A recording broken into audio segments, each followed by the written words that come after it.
institution can't do it alone. That's why we came here today to share our commitment to 3 important areas. We are aware, and most of us, if you check in the last 5 years, most of the relatives, family and friends who took ill or died, most of them were associated with primary health care cases like malaria, typhoid, base pneumonia, diarrhea, cases that can be closed end to end with 20,000.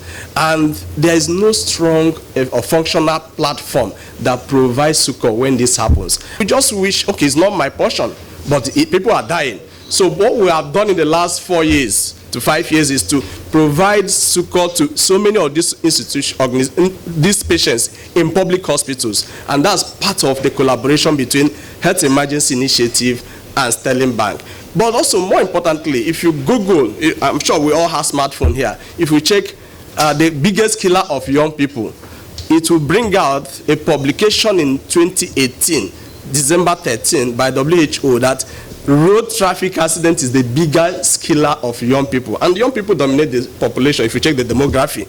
This collaboration is aimed at providing timely response to post-crash care. So when they are taken to all these selected public institutions, about 28 of them in Lagos, for instance, they are given resuscitation and stabilization on the comfort that our organization would pay the initial 20,000 for their resuscitation. Citizens on how to handle this, and we will continue to collaborate and develop methods of bringing this awareness to the regular guy on the road on how to handle people that have accident. It's beyond, it's not even taking pictures. I know what people do today is to take pictures and post and say I was there. But what do you do? How do you react? How do you save a life? Because the first few minutes, the first hour actually determines whether the person is going to live or die, or whether the person is going to suffer a permanent life disability or not, like the case I told about my dad.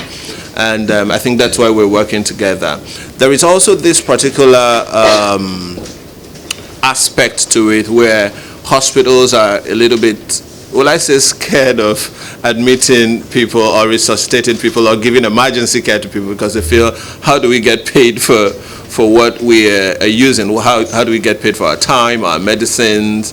The overall solution to this is how we can get people to have at least basic health insurance and carry it around. Functional emergency response systems, timely pre-hospital care, adequate and appropriate hospital care, plus a good support system are the tiny ropes that dangle hope in front of a post-crash victim.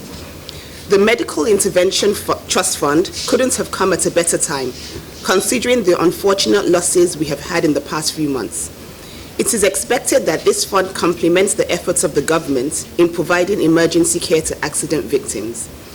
It is essential that patients, particularly victims of accidents and other emergencies, who are taken to our hospitals should not be stranded for lack of funds. This initiative will do well in filling this gap. For such a laudable initiative, it is expedient that we put sustainable funding measures in place to support it and ensure that more Lagosians get care when their lives literally depend on it. As a State Ministry of Health, we have keyed into the global drive for technology in healthcare delivery through our Smart Health Information Platform, also known as SHIP. To this end, I strongly encourage that you deploy technology solutions and mobile applications to scale the initiative at the appropriate time.